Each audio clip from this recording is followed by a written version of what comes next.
Hassan இப்னு அலி ரலியல்லாஹு அன்ஹுமா அவர்களிடத்தில் ஒரு வருகிறார், என்னுடைய பெண் பிள்ளைக்கு நான் மணமகன் தேடுகிறேன், எப்படிப்பட்ட மணமகனை தேட வேண்டும்? ஹஸன் இப்னு அலி ரலியல்லாஹு அன்ஹுமா சொன்னார்கள், நீ உன்னுடைய பெண் பிள்ளைக்கு ஒருவரை மணம் முடித்து கொடு, அவர் அல்லாஹ்வை அஞ்சக்கூடியவராக இருந்தால். அந்த காரணம் சொல்றாங்க பாருங்க, ஃபைன் ஹப்பஹா அக்ரமஹா, அவர் உன் பெண்ணை நேசித்தால் கண்ணியப்படுத்துவார். நீ மணமுடித்து கொடுக்கப்படக்கூடிய அவன் உன் பெண்ணை நேசித்தால் கண்ணியப்படுத்துவான். தக்குவா இருந்தால், அல்லாஹ்வின் அச்சம் இருந்தால், அல்லாஹ்விற்கு கட்டுப்பட வேண்டும் என்ற தன்மை இருந்தால். வஇன் அபகதஹா, ஒருவேளை அந்த பெண் அவனுக்கு பிடிக்கவில்லை, வெறுத்து விட்டால், லம் யظ்லிம்ஹா, அந்த பெண்ணுக்கு ஒருபோதும் அவன் அநீதம் இழைக்க மாட்டான். சுப்ஹானல்லாஹ். கண்ணியத்துக்குரியவர்களே, இந்த ஒரு நடைமுறை எம்முடைய ஆண் பிள்ளைகளுக்கும் பெண் பிள்ளைகளுக்கும் தெரிவிக்கப்பட வேண்டும். நீ பார்க்கிறதா இருந்தா தீனப்பார், நீ பார்க்கிறதா இருந்தா குணத்தை பார் என்று கற்றுக் கொடுக்க வேண்டிய பெற்றோர்களே இன்னைக்கு எப்படி கற்றுக் கொடுக்குறாங்க? தீனை படிச்சு என்ன செய்ய போறா? சமயக்கட்டில் வந்து இதெல்லாம் பார்க்க முடியுமா? தொழுகிறாளா இல்லையா, நல்ல குணம் இருக்கா இல்லையா, இதெல்லாம் பார்க்க முடியுமா? நல்ல குடும்பமா, நல்லா படிச்சிருக்காளா, பின்னாடி நிறைய டிகிரி போட்டிருக்காளா, அல்லது நீ பின்னாடி நிறைய டிகிரி போட்டிருக்கியா, அது போதும்.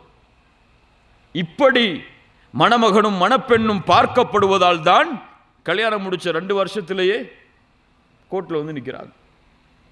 அல்லது இன்னும் ஒரு மோசமான கலாச்சாரம் என்னவென்றால், ஒவ்வொரு ஊருக்குன்னு கலாச்சாரம் வச்சிருக்கோம். அந்த கலாச்சாரத்தை பின்பற்றலாம், அல்லாஹ்வுடைய தீனுக்கு அது முரண்படாத வரை.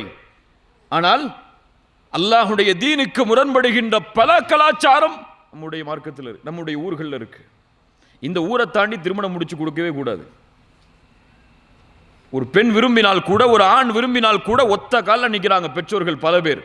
முடியவே முடியாது, அதற்கு வாய்ப்பே இல்லை. நான் யாரை கை காட்டணும் அவனை தான் நீ திருமணம் முடிக்கணும், நான் யாரை கை காட்டணும் அவங்களைத்தான் நீங்க கல்யாணம் முடிக்கணும்னு ஆண்களுக்கு.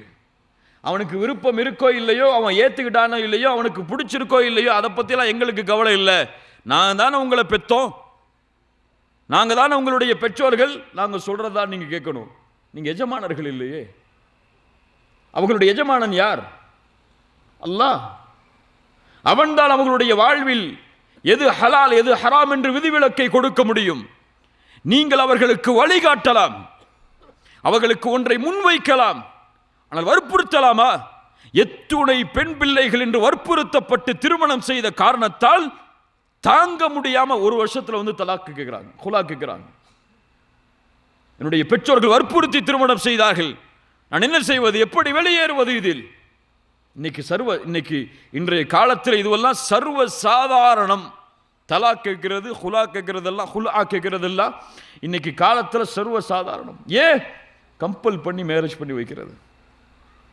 உனக்கு பிடிக்குதோ இல்லையோ, இப்போதான் உனக்கு கல்யாணம், இவங்களை தான் முடிக்கணும், இவங்களை தான் நீங்கள் முடிக்கணும். எனக்கு அந்த பெண்ணை பிடிச்சிருக்கு, திருமணம் செய்ய ஆசைப்படுறேன், அஸ்தக்ஃபிருல்லாஹ், அப்படிலாம் பேசக்கூடாது. அதெல்லாம் பாவமான பேச்சு, அதெல்லாம் குற்றமான பேச்சு. உன்னை நான் அப்படி வளர்க்கலை. என்ன ஹராம் செஞ்சா? அந்த பெண்ணை அப்படி முன்வைத்தால், அப்படி அந்த பெண்ணை ஒருவன் பெண் கேட்டு வந்தால், அந்த பெண்ணுக்கு யாரும் தெரியாது, அந்த பெண்ணை தெரிஞ்சு ஒரு ஆள் ஒரு பெற்றோர்கிட்ட போய் பெண் கேட்டு போறானா, அவ்வளோதான்.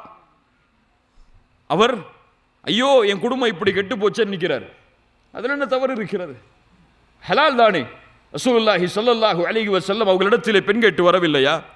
ரசூலுல்லாஹி ஸல்லல்லாஹு அலைஹி வஸல்லமுடைய நபித்தோழர்கள் பெண் கேட்டு செல்லவில்லையா அவர்களுடைய பெற்றோர்களிடத்திலே, சஹாபிய பெண்களுடைய பெற்றோர்களிடத்திலே? இப்போ ஹலாலான விஷயம் எல்லாம் சமூகத்திலே இன்று சிரமமாக மாற்றப்படுகிறது. ஹராமான விஷயங்கள் எல்லாம் லேசாயிடுச்சு. ஹராமான விஷயங்கள்லாம் லேசாயிடுச்சு. இந்த காலத்தில் பாய் ஃப்ரெண்ட் இல்லாமல் எப்படிங்க ஒரு பொண்ணு இருக்க முடியும்? இந்த காலத்தில் எப்படிங்க கேர்ள் ஃப்ரெண்ட் இல்லாமல் ஒரு பையன் இருக்க முடியும்? அதெல்லாம் காலேஜ் படிக்கும் போது இருக்கதாங்க செய்யும். இருக்கட்டும், பரவாயில்லை என்று அனுமதிக்கிறார்கள். கல்யாணம் பண்ணி கொடுங்கன்னு கேட்டா போய் இந்த வயசுல என்ன கல்யாணம் உனக்கு, இந்த வயசுல உனக்கு என்ன தேவைப்படுது என்று தவறான வார்த்தைகளை முன்வைத்து ஹராமை அவர்கள் சிரமமாக்கி, ஹராமை அவர்கள் லேசாக்கி, ஹலாலை சிரமமாக்கி விடுகிறார்கள். அல்லாஹ் ரப்புல் ஆலமீன் புரியக்கூடிய ஆற்றலை எமக்கு தருவானாக.